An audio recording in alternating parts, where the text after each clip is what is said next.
Meeting will come to order. For the record, it is Tuesday, March 17th at 4:30 p.m. First item on the agenda is roll call attendance. Clerk, please call the roll. Thank you, Mr. Mayor. Councilman Borton.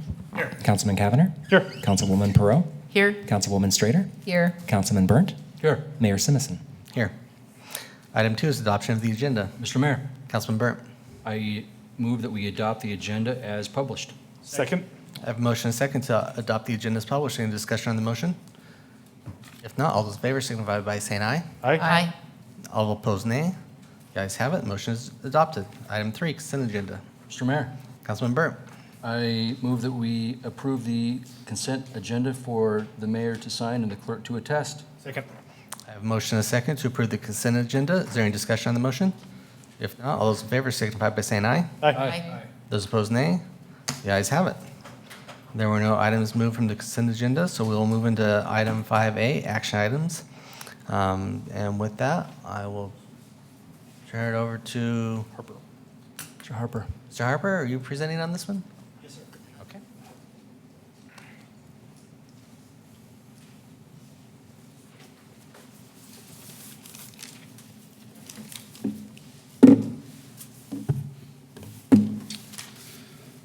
Mr. Mayor, members of council, I'm here to discuss a mobile cells license application that I recently denied.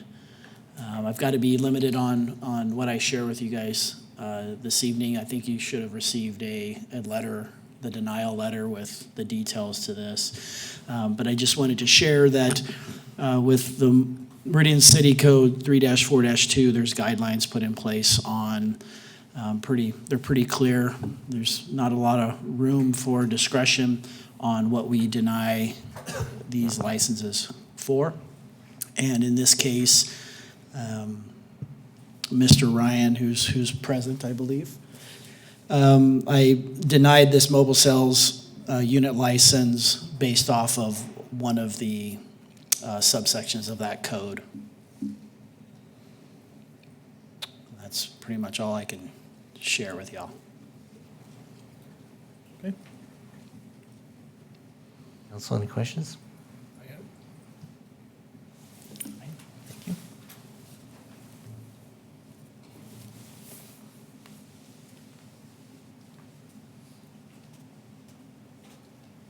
Mr. Neri, are we expecting to hear from anybody else on this item, or is this just a open conversation for council for any action they'd like to take? Mr. Mayor, members of the council, Mr. Ryan can address you, so he can at least state his reasons for you, and then the council can discuss and then make a motion. Mr. Ryan, would you like to address the council on this topic? Good evening, everybody. You should have received some pictures from Chris Johnson. It shows pictures of past events, food truck that I have. The code that's in violation is over 10 years old. The person standing before you is in no way that person that took place on the day of the incident, if that's what we can call it. I was severely depressed. I used to run a very large flooring company in Vegas, and when we crashed in Vegas, I went through everything, savings, making sure employees got paid before me. I mean, I had a small painting company too at the same time, and I was actually going out on foot because our car broke, and I couldn't afford to even get that fixed. So I did everything I thought I could do, and unfortunately, severe depression took over, and I did something stupid. It took all of an hour or so, but one of the reasons I was given the leniency, I guess you could say, by the judge was because that was the only incident in my entire life that warranted me being in front of any kind of a judge other than, speeding ticket or things of that nature. Mr. Mayor, Councilman Borton. to kind of frame it real quick, is your perspective that the city code provision, which would otherwise disqualify you, doesn't apply to you? No, Or it does. it does apply, but you're asking for I'm an asking. exception to its application? Correct. Okay. The food truck, I would be coming into Meridian once in a while. We were big with schools. I mean, I did a lot of school events, and some of the pictures shows that. I'm actually in the process of opening a restaurant in Meridian. And so in one way, it's kind of interesting to deny me being able to bring my food truck, but I can have a restaurant. I'm very much into the community. I mean, one of the first things we did here was bring something me and my wife have done for years during the holidays is do cookie platters and take them to people that need to be cheered up and whatnot. And we gave them to the veterans that are permanently at the hospital. That was one of the first things we did. My biggest thing is we are fully, or at least I am, and my wife, we believe in community, helping out, being part of the community, doing drives, helping. That's who I've always been.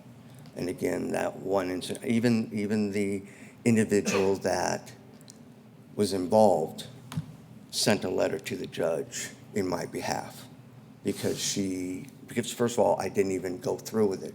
I only pled guilty because, go ahead. Go ahead. Because I couldn't be away first. There was an overzealous DA, not that that's an excuse, but I wasn't gonna risk going to jail over it. I was given probation for 3 years, completed it in 18 months, and after that, I've had all of, I think, 1 or 2 parking tickets and 1 moving violation. Just like beforehand, there wasn't anything there. Mr. Mayor, Councilman Borton. a question for legal on it. Just trying to understand when we hear appeals, to understand our standard of review, for us to know what we have authority to do or not do. The code section at issue says shall. It's a mandatory prohibition if there's certain qualifications, and which is the reason for the first question. If you acknowledge that you're otherwise disqualified, and the shall language in our code says it doesn't seem to allow for any discretion. So I didn't want you to have to feel like you had to disclose any more than necessary. The question for Mr. Neri, in light of the way our code reads, is on appeal, is there any discretionary authority in our code to grant an otherwise disqualifying individual? Does it even allow for that? Mr. Mayor, members of the council, Councilmember Morton, no, it does not. Okay. So if the code applies to his situation, as Lieutenant Harper has told you, there isn't discretion to waive it. So only if you had a situation like you previously had where the gentleman said it didn't apply to him, there had been an expungement, we then made him get the proof of that, he provided it, and we released the license. Okay. So that's the only way to grant this license under this provision of the code. Okay, so if I'm hearing correctly, if I go back to Vegas, file the stuff, which I could have, I guess, 5 years ago, and have it expunged, reapply then, because it doesn't show up in your next thing because it's been expunged, then it can be approved. Is that what I'm hearing then? It could be reconsidered. I'm not saying would be approved, I'm saying it could be Okay. reconsidered. I guess if that's the case, that there is no room, I guess I should ask that this council maybe review that, because that ordinance, because someone who did everything that everyone else agreed upon in other cities in your area have no ordinance of that stringent.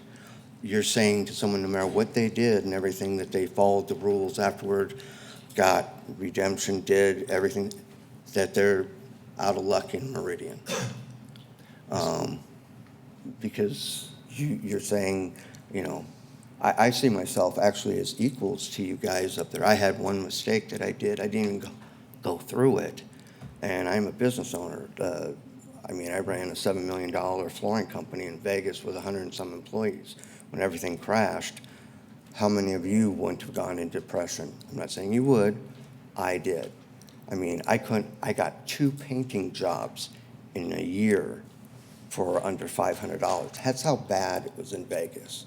I unfortunately didn't know that there was different avenues I could get to. When you're making your own way and you employ other people, you don't know all these different avenues that you can get help for medical or whatever. And so during that incident, I didn't even go through with it. I stopped in it, and like I said, the manager even sent in a letter on my behalf. Other business people and others sent in, stating to the character of who I am. So I guess, I mean, if you're saying that no matter what, it's denied, well, I understand that. That's your rules. But then again, I guess I would actually appeal to you guys that you need to maybe make a spot where there is an exception. I am that exception. I'm that guy that saved a guy that was having a pancreatic burst and stopped when no one else would and got him to the hospital. I'm that kind of person. I help people. I do things for others. I go out of my way. So, you know, yes, I have a mobile food truck. I'm not one of those that has something that's going to be shady and hiding. It's a 40-foot school bus.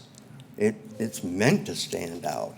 I go to schools all the time and give kids inspiration that, hey, look what can be done with a regular school bus, or what I can maybe do if I'm into cooking.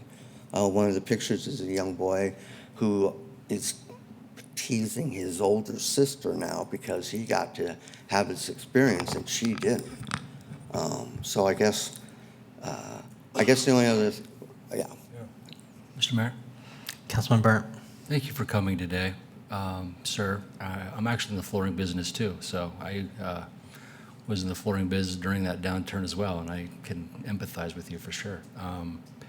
My question to you is, it wasn't quite clear. Was your case expunged, or are you saying it No, was I expunged? didn't, because being that was basically, I believe it's just over 10 years old, I didn't think there would be any need to it. Even on the own application, it says if you mention this and whatnot, that doesn't mean you're denied. No, I understand. So I even just- on the application, it gives you the impression that, you know, because when you get the packet, it doesn't state those codes.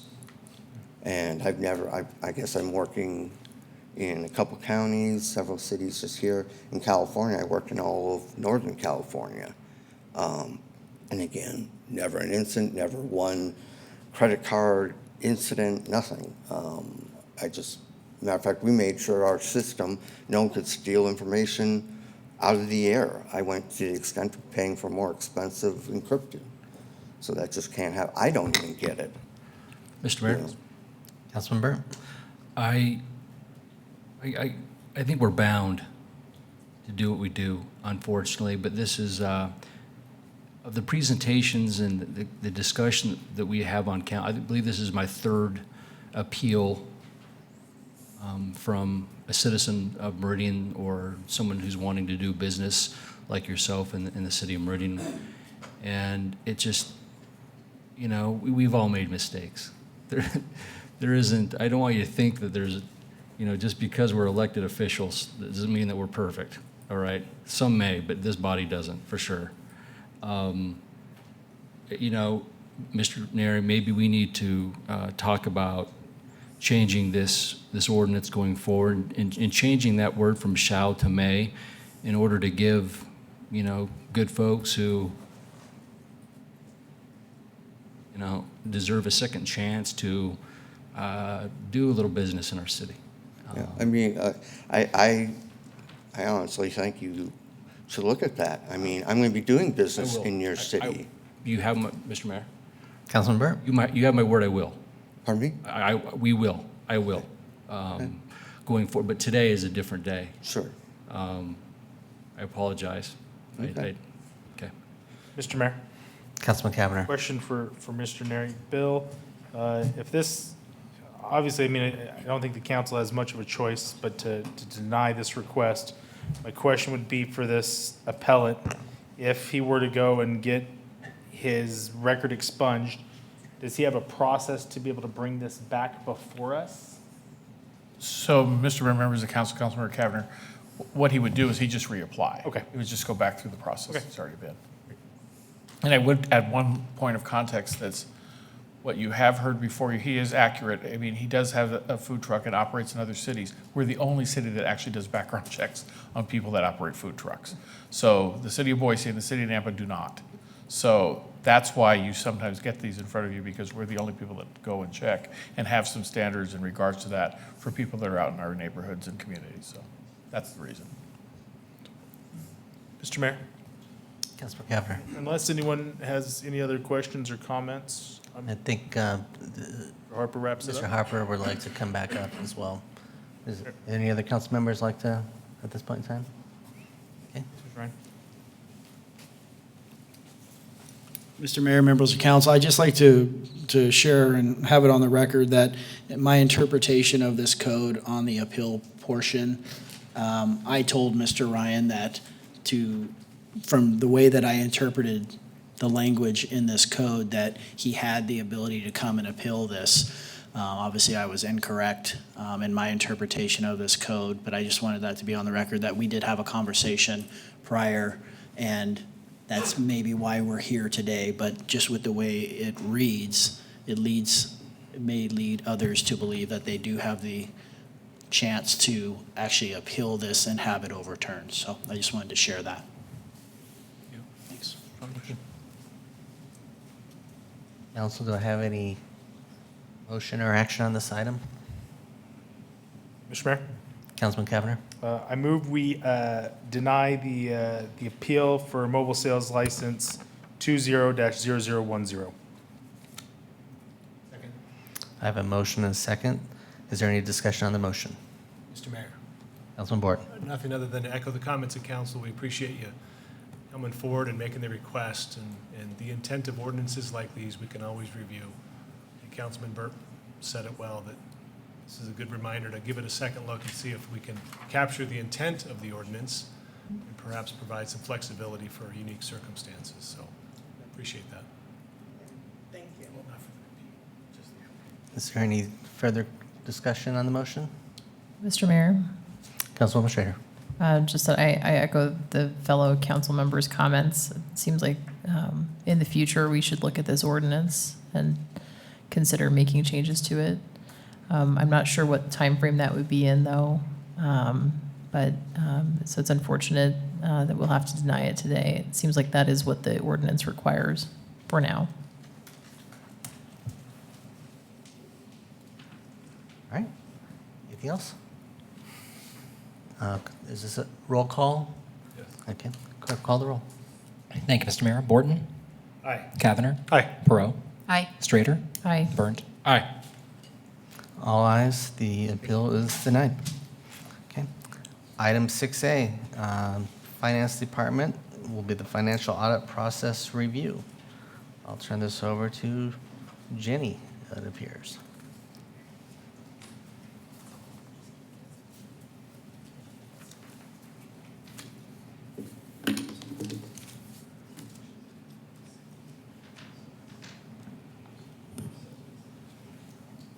Okay.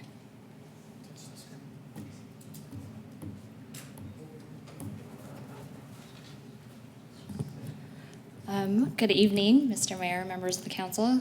Good to be here with you this evening. I am going to talk to you briefly about our annual financial audit. That's okay. I don't know how to. Okay, that's fine. That's fine. Oh. It's on. Okay. So tonight's agenda, I'm going to go over our state code that requires us to have our annual audit, our city policy, high overview of what our audit process is, and I will stand for any questions.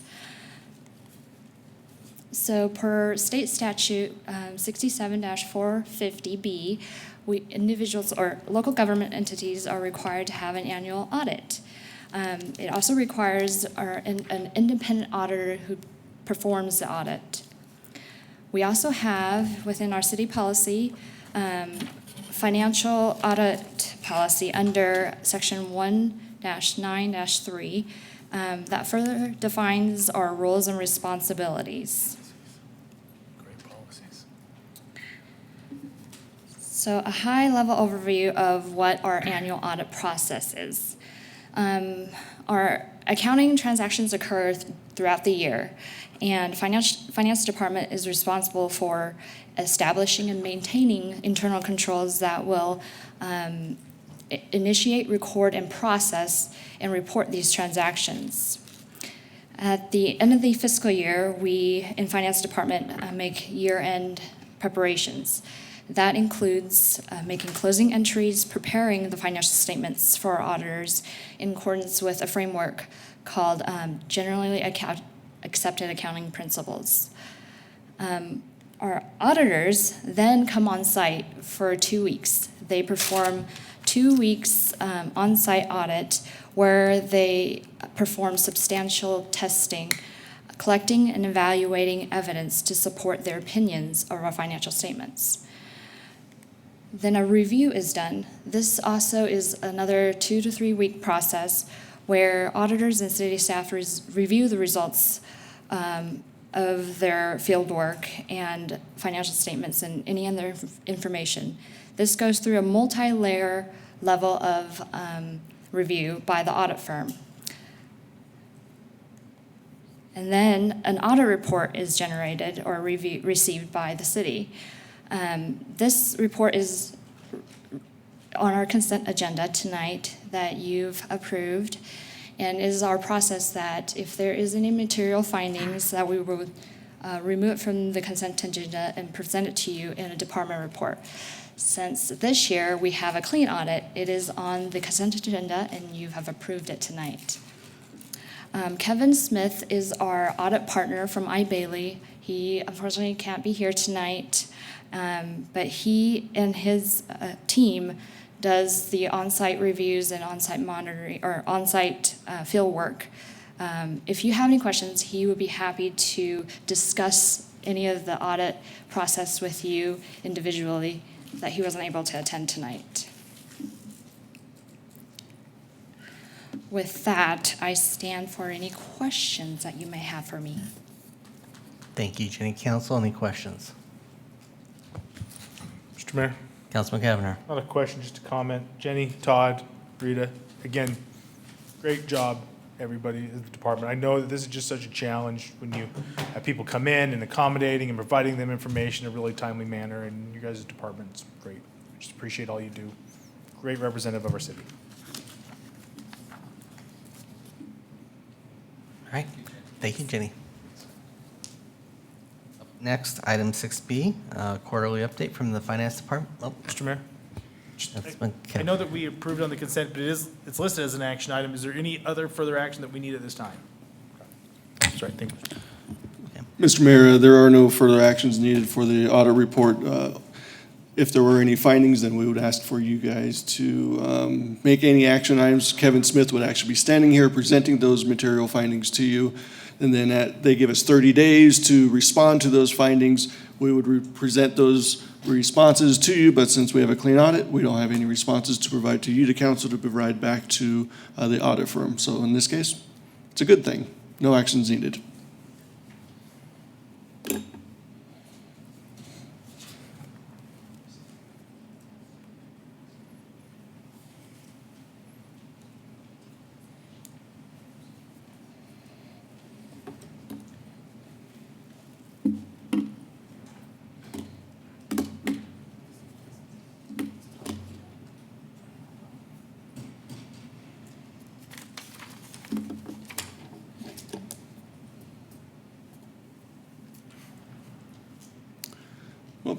Good afternoon. It's been a while since we've been up here. Again, appreciate you guys letting us give you an update today. This is our quarterly update. This update happens to follow what Jenny just talked to you about with our audit process. So again, we had another clean audit, which is awesome. This is the, I think, 4th or 5th year you've been presented with a clean audit from the Finance Department. So again, something we take very important to our prideful abilities to present that to you. I know it's very important for you guys. So again, this is the results of your fiscal year 2019 financials. Again, if you want to have more details, the audit report is available to you. I'm going to give you a big kind of an overview of what the results were for fiscal year 2019. So with that, I'm going to show you the results of 2019, your fund balance results, positive, negative. I'm going to discuss the impact fees in detail. And then we'll discuss what our next quarterly update will be and stand for any questions. Again, please ask questions throughout the presentation. Don't have to wait till the very end. Please let me know if I can answer anything for you. So with that, we'll start off with what we call the general fund. The general fund is mostly made up of your property tax-based departments. That's you guys, clerks, finance, public works. I mean, not public works, I apologize. Public safety, parks, and so forth.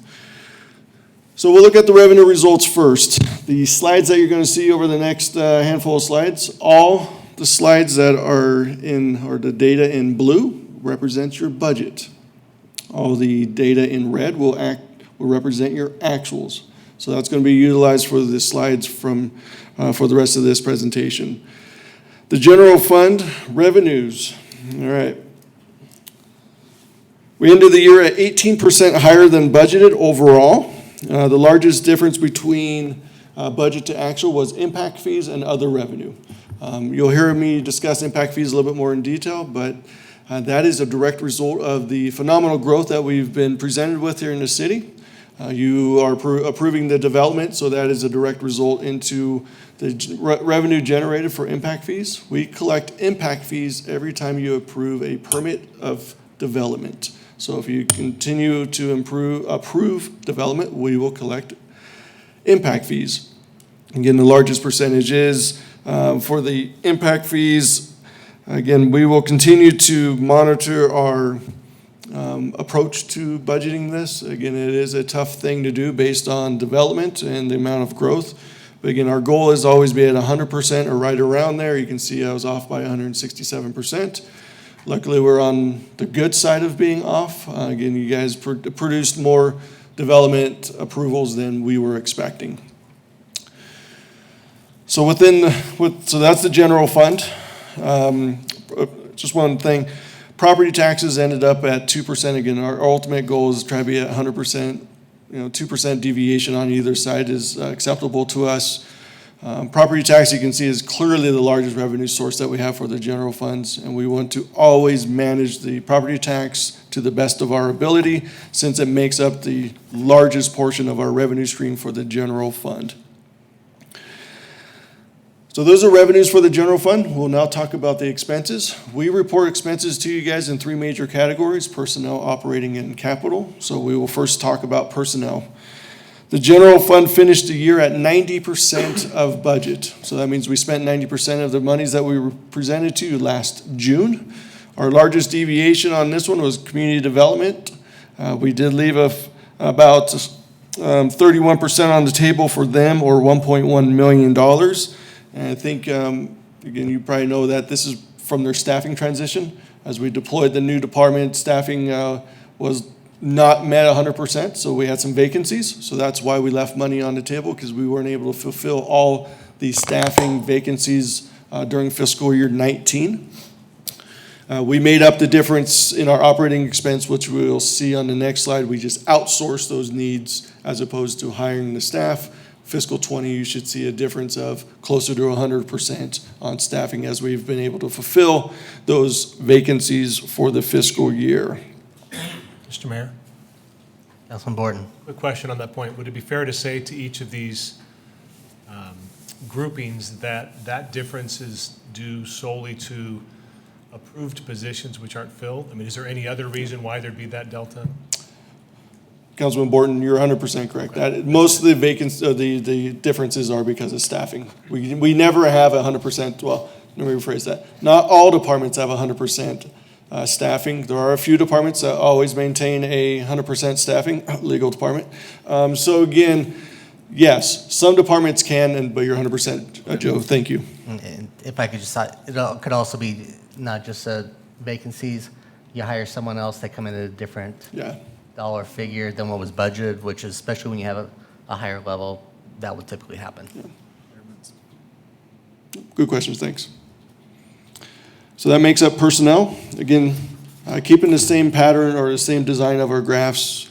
Operating expenses, for the fiscal year, we ended up at, let's see what we ended up at. 98% of our operating budget was spent. Again, the biggest discrepancy you'll see here is community development at 44% higher than what we expected of $1.1 million, and that $1.1 million makes up the $1.1 million shortfall or the underspend in personnel. So at the end of the day, they balance to 100%. because they outsource the necessary services to fulfill their needs with the vacant staffing. So that makes up the largest portion of the gap on that one. And then the last item that we report on for you guys for fiscal 19, general fund, is what we call our capital expenditures. These are our large infrastructure projects. Again, we ended the year at 66% of budget. That roughly is about $5 million left on the books. Of those $5 million, $4.5 million of the dollars were requested to be carried forward into this fiscal year. What that means is those projects were not able to be completed by September 30th of 2019. They're being continued this year. So if you add up the total budget of $14.4 million in 2019, we will spend 13.9 of that dollars by the end of this fiscal year. It's just a timing concern. And we did carry those funds into this fiscal year 2020.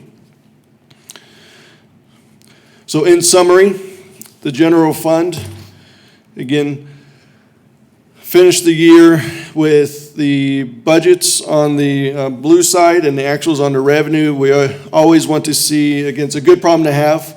Revenues, actuals higher than budget, operating expenses below budget, so it's a great problem to have. That means that we're not spending more than we budgeted.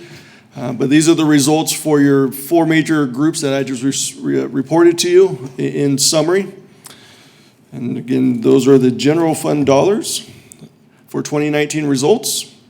With that, I'll let you know what changed to our fund balance at the end of the day for the general fund. For fiscal year 2019, we ended up adding $11 million to our general fund balance as a result of your 2019 results that we just displayed to you.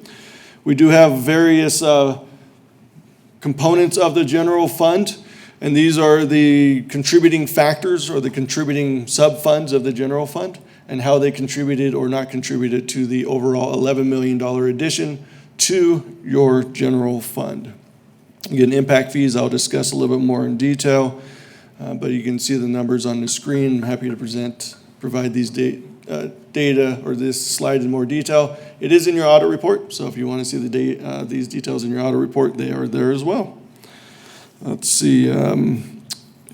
So any questions about the general fund? This is the last slide on the general fund before we go into the enterprise fund. Mr. Mayor? Yes, Ms. Schrader. Thank you. I do have a couple of questions. I'm trying to get a flavor for if how reliant we are on impact fees. And I think to get a feel for if our run rate operations are supported by property tax revenue alone. If you took out all the impact fees, would the revenue and expenses balance out still? So, Mr. Mayor, Councilwoman Strader, operations do not depend on impact fees. Impact fees are 100% capital only. So you can only use the impact fees to build like a fire station, a police station, or a park. The operations is decided by us as a budget presentation to you. So you can still produce the capital infrastructure. Doesn't mean you have to, like a police station, you don't have to fill the police station with personnel at that time. But again, the revenues that we present to you for the general fund non-impact fees, we always present to you in a balanced budget that you can continue to maintain those services provided regardless of the impact fees. Impact fees are only for capital, and we do not intermingle those with the ability to provide our services on an ongoing basis, which is reliant on property taxes in majority. Thank you. That's helpful. I think it's good for people to hear that just so they can kind of wrap their head around it. And then I guess you'll get more into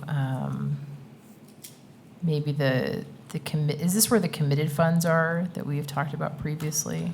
Mr. Mayor, Councilwoman Strader, committed funds are a different animal. So the committed funds and the restricted funds and the undesignated funds, those are a discussion that we'll have at a different time. So those represent the total fund. So of the total fund balance, how much of those funds are committed, how much of those funds are restricted, and how much of those funds are undesignated. Those are a different discussion. The $11 million will be part of that discussion. How much of the 11 is restricted? That's a different discussion, yes. Mr. Mayor, Ms. Schrader. thank you. That's very helpful. Sure. Any other questions on the general fund at this time? Thank you. So we'll jump into what's called the enterprise fund. The enterprise fund for you is going to be the water, the sewer, the engineering teams, and also known as the public works team, and also the utility billing. So those make up what we call the enterprise fund as the department side. This is a slide that represents the major revenue sources for the enterprise fund. Water sales and sewer sales, those are our largest component of the enterprise fund.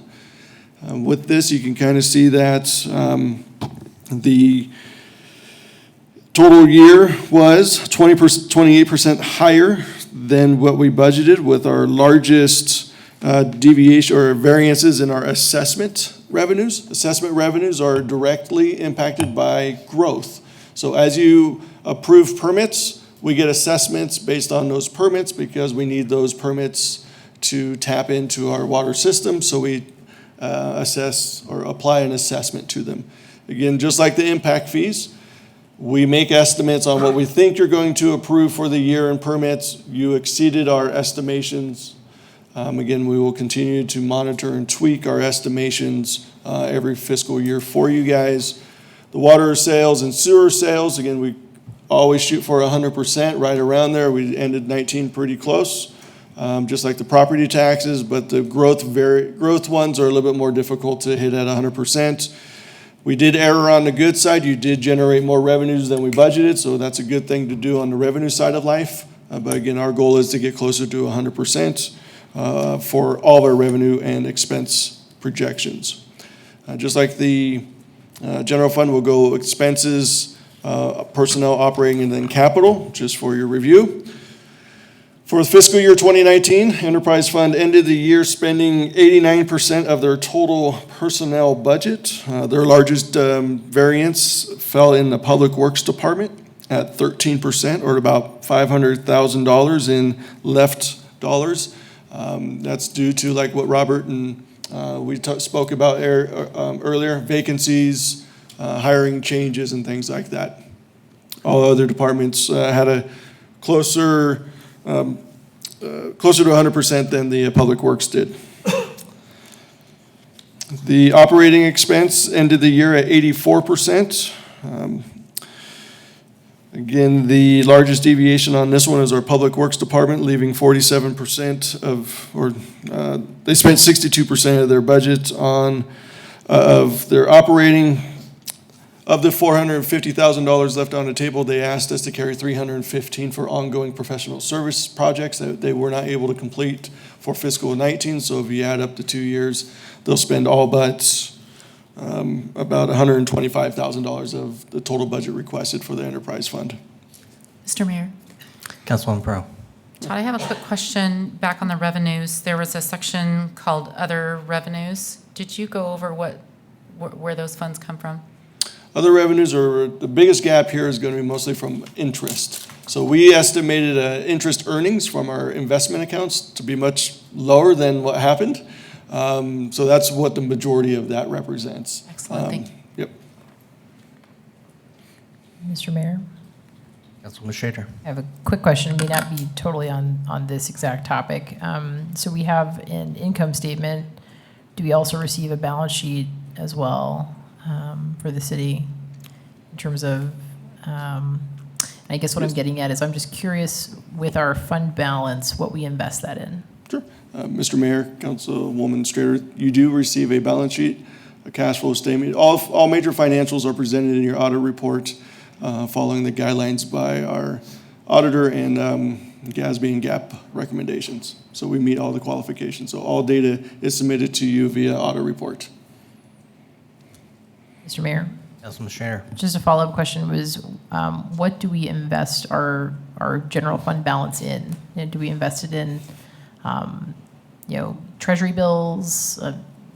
Sure. How does that work? Sure. Mr. Mayor, Councilwoman Strader, we outsource our investment to a third party.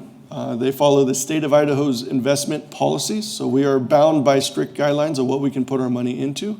We also invest a large share of our funds available into the state pool plan and the state's bond fund. Both of those are following the state guidelines, meeting that we have special restrictions or specific restrictions on what we can invest our monies into, and they follow the guidelines accordingly. Mr. Mayor, follow-up. Councilman Schrader. Do you have the, like expense ratios or the fees that entity that we outsource to is charging, and that I hope compare and make sure, like, when I invest, personally, I invest in low-cost index funds. That's always been the plan that straighter families use. I'm just curious if we look at those fees, if we look at the, the cost of outsourcing that and what kinds of fees they charge us. Mr. Mayor, Councilwoman Strader, we do look at the fees that they charge us, and just give you, an update for fiscal year 2021. We will no longer be utilizing a third party. We're going to be bringing it in-house and outsourcing all of our investments to the state bond and pool, so that we have zero expenses going forward. Our current investor is very comfortable with it. We've been working with him for the last 2 years on this transition period, and he feels that what the state and the pool can do for us, he thinks it's a wise move and to save the city tax dollars on management fees and so forth. I can get you the numbers, but going forward, the number will be zero, because the state does not charge a city, which is amazing, for none of the costs. So we get it cost-free for all investment services. So that's the direction we're going. Mr. Mayor? Councilman Schrader. Great. That's awesome to hear. Thank you. Well, thank you for the questions.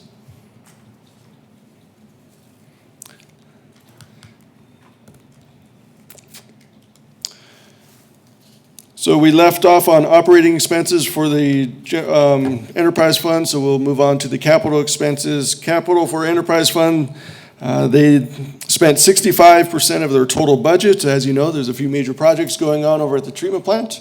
That is the bulk of the budget, as you can see here.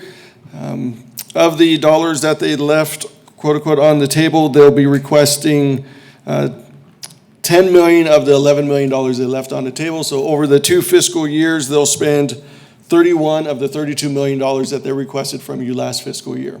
Again, the projects take more than 12 months to build. So again, we allow them to carry those dollars year over year over year to make sure that they have the funds available to complete their necessary projects at their facilities.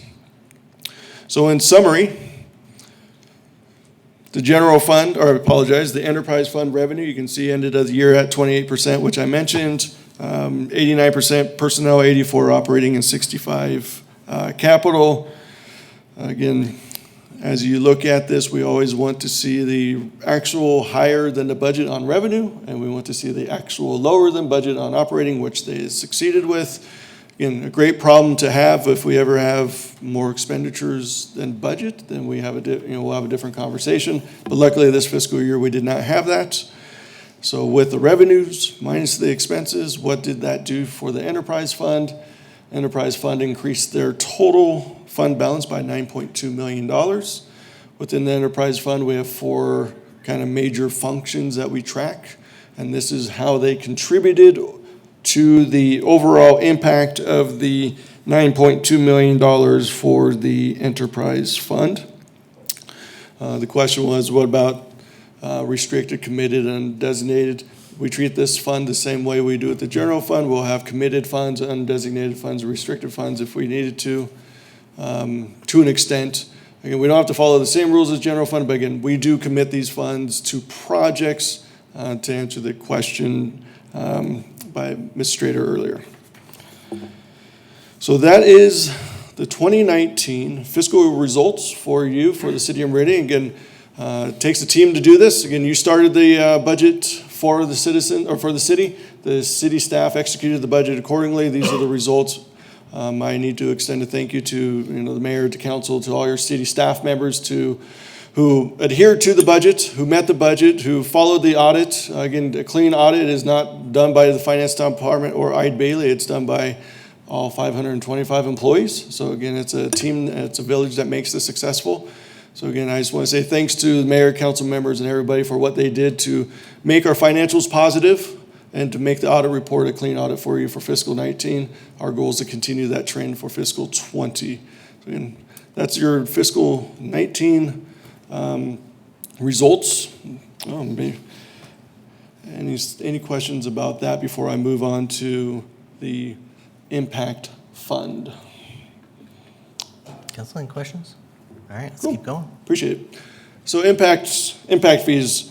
Luke, Joe, you guys were back a year ago or 2 years ago when we presented the impact fees. You guys at that time asked me to present a more detailed impact fee update, so I'm just including it in this quarterly update, so that's why this is here. I was following up on that opportunity.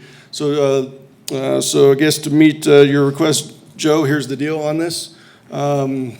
The impact fee results for 2019, as we talked about, were up 168% higher than we expected, which is a good problem, bad problem, but we had to discuss the growth that impacted the results.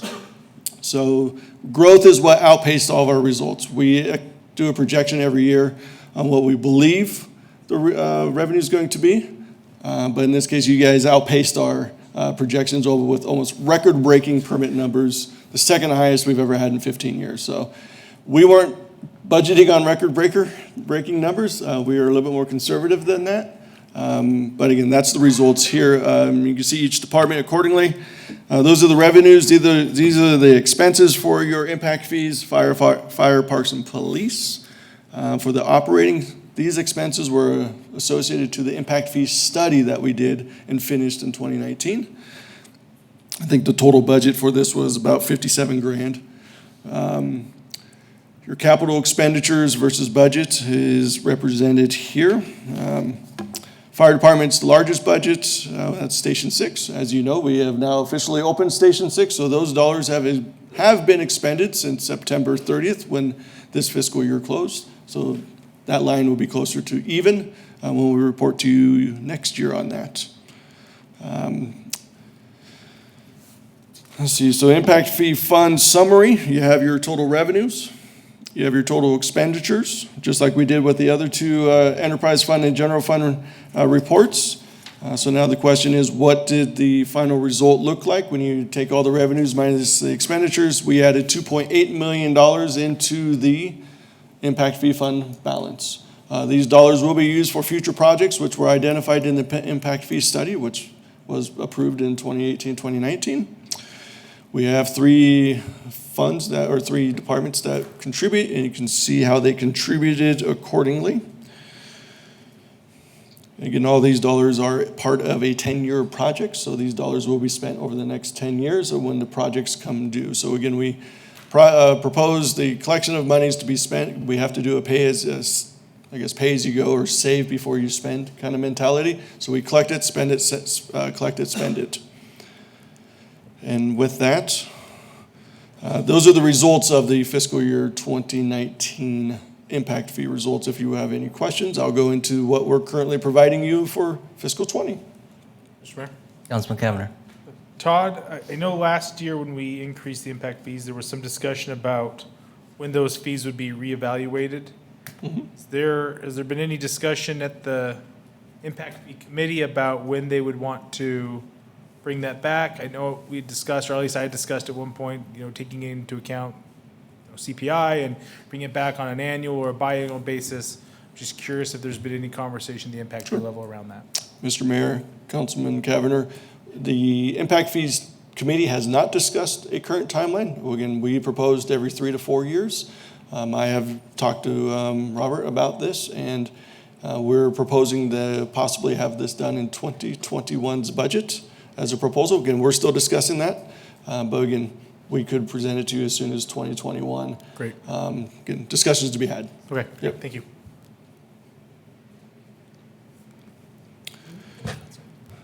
Okay. So this slide here kind of just shows you what we're doing today for you with our impact fees.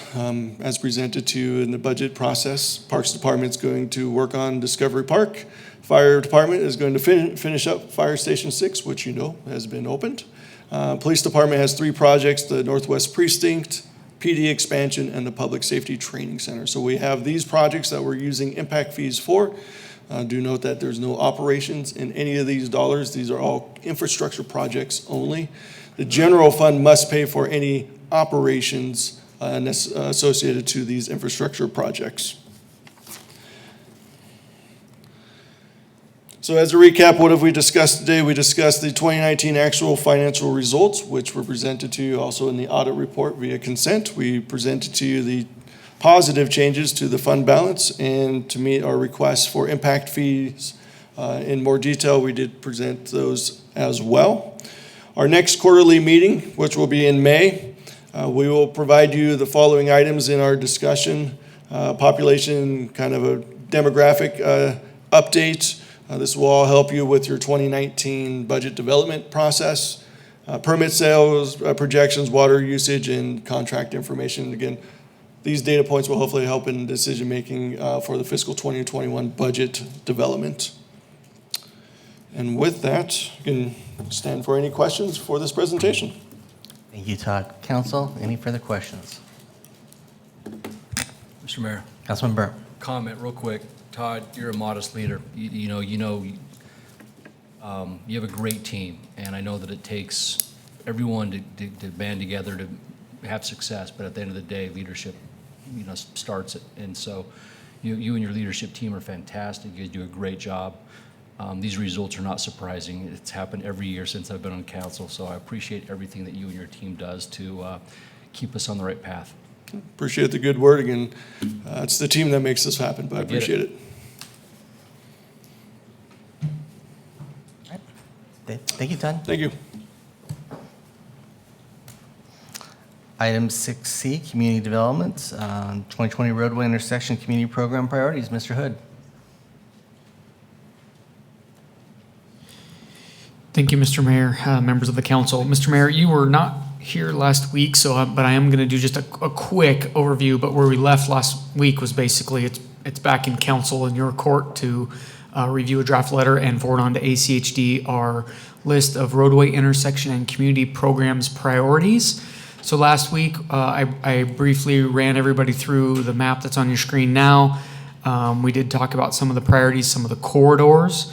We also talked about the draft letter that was shared at the meeting. That was the first time y'all had a chance to look at the letter.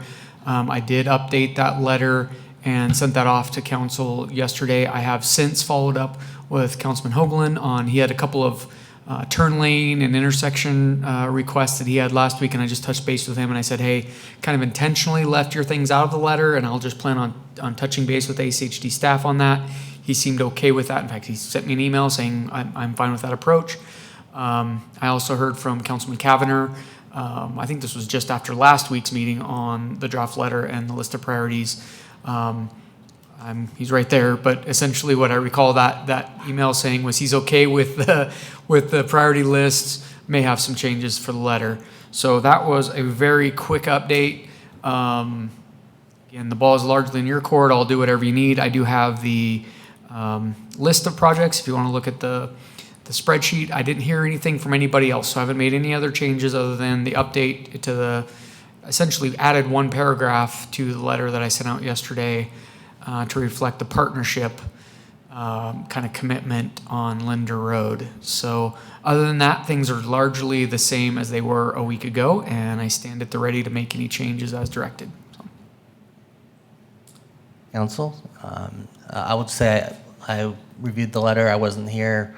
I am fine with the letter in terms of the stuff that was added, not being part of the conversation, and have no comments on the current list that I've seen, at least in the top 10. So I'll turn this over to you all for any additional comments or questions for Caleb. Mr. Mayor, Councilman I Cavanagh. don't have any additional comments. So, as I mentioned to Caleb, this is the list that came from the Transportation Commission. I tend to support the commission in this. I think that when you look at the priority rankings, there's a lot of rankings. Not all of these items are going to be accomplished this year, next year, years to come. So really, we're looking at maybe the top 2, top 3, top 4, top 5. I think those top 5 are appropriate for right now, and support the list as presented. I think the changes to the letter are appropriate, kind of summarize what I think was the discussion last week. So I'm supportive of moving forward as presented.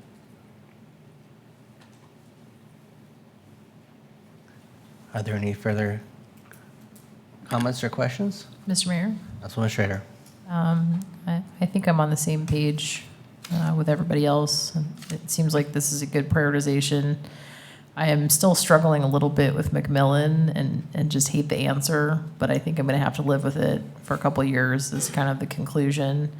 I do like how we're trying to approach, sections at one time. That feels like the right approach, so I'm supportive. Mr. Mayor, Councilwoman Pro. I did get the opportunity to attend the ACHD open house this week, and they gave their preliminary presentation for updates to the plan for 2021. And they really encouraged the community programs element for any concerns that we have for areas that have to do with pedestrian activity and whatnot. So I don't know if the cities have ever put in those applications in the past, or if that's primarily used for the citizens to do individually. But that's something definitely the ACHD has been promoting. So I know Councilmember Hoagland mentioned a few safety concerns. I think Caleb just mentioned those as well last week, and so I don't know if that might be the route to go versus approaching it through this method on the spreadsheet. So, Mr. Mayor. Is it clear what I'm saying? It is, Mr. Mayor, I guess, and I did not attend that open house, so maybe it's more of a question, but historically, the city hasn't applied through ACHD's Community Programs Project. We send them this list. I do, however, work with members in the community that reach out to me, and I encourage them from time to time to apply. And so it's sort of, and if you apply, and I add it to this list too, so we sort of endorse those other requests that are from our community members on this list as well. But as a city, I've not been directed by ACHD that they want us to apply for each one of these. This is sort of our master application, if you will. That's how I've understood it in the past anyways. And I didn't understand a change this year that they wanted or expected something different. Mr. Mayor? Councilwoman Pro. I didn't get that impression either. Of course, that open house was there for all individuals of the community. Most of them, there wasn't very many people there, unfortunately. I think mostly just because people are trying to avoid public meetings. But so I'm just trying to understand, since I haven't done this before, exactly what all that looks like. So thank you for clarifying, Caleb.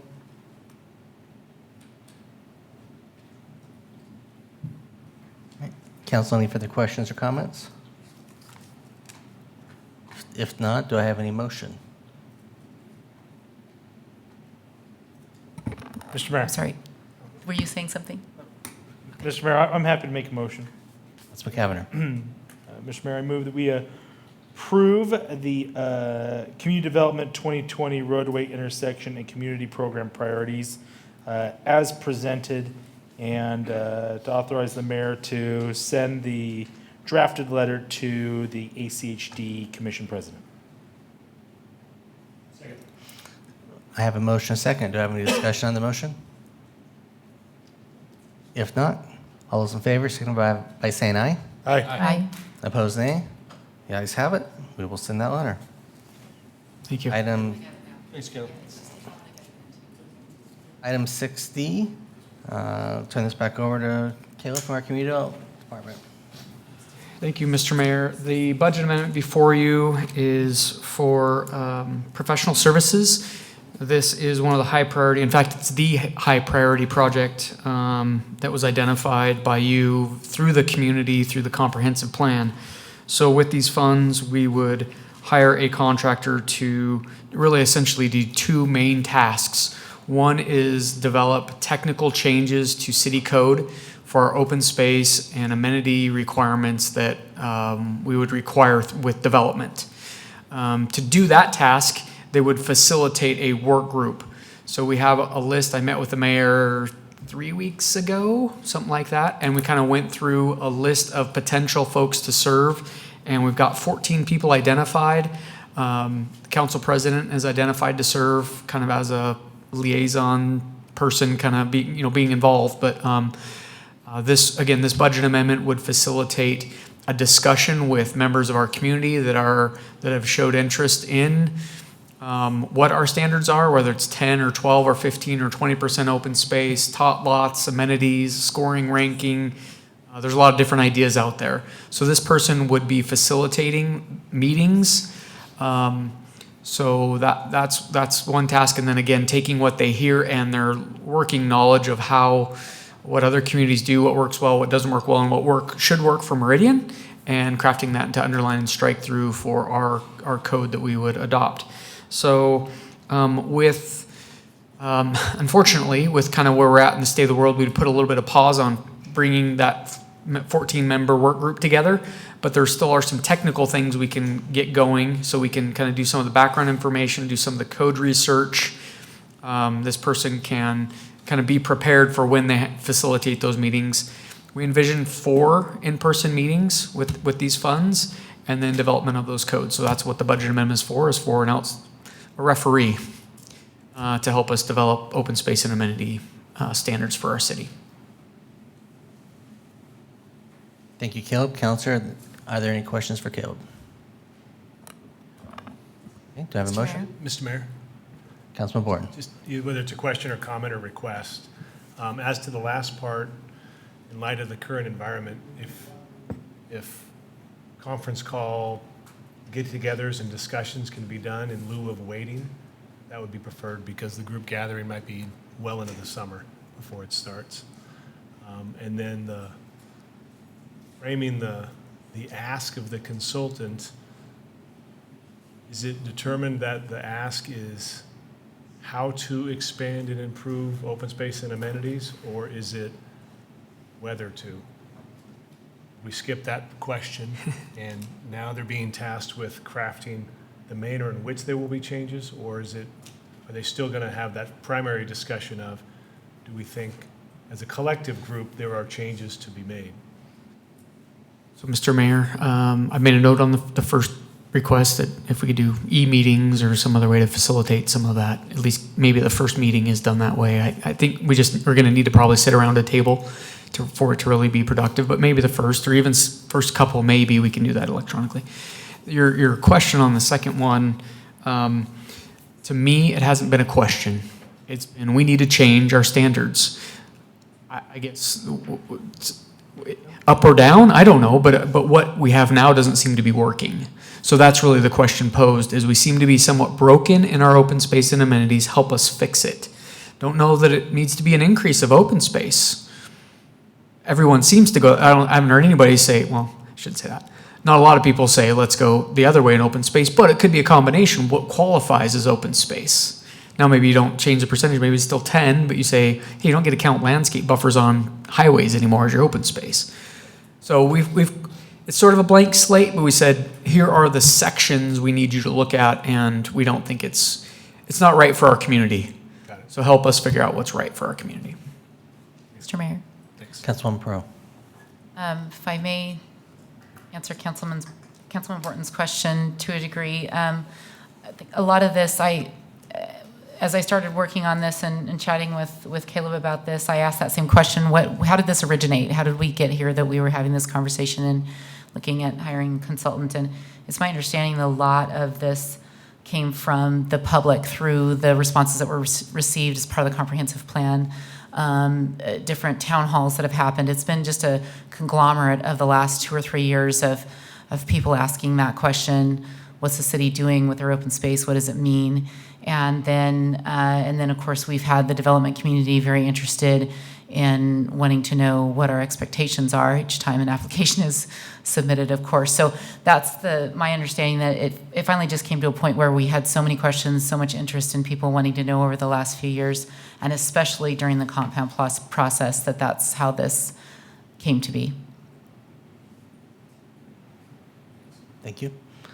Any further questions? If not, Council, do I have a motion? Mr. Mayor, Councilwoman Pro. I move that we approve item 6D, the community development budget amendment, in the not to exceed amount of $7,500 for open space and amenities professional services. Second. I have a motion and a second to approve the budget amendment. Is there any discussion on the motion? If not, the clerk will call the roll. Thank you, Mr. Mayor. Borton? Aye. Cavanagh? Aye. Perot? Aye. Strader? Aye. Burnt? Aye. All ayes, motion carries. Thank you. All right, next item up is item 7. Mr. Mayor, Councilman Burnt. I move that we go into executive session per Idaho Code 74-206 C and F. Second? I have a motion and a second to go into executive session. Is there any discussion on the motion? If not, clerk will call the roll. Thank you, Mr. Mayor. Borton? Aye. Cavanagh? Aye. Burrow? Aye. Strater? Aye. Burnt? Aye.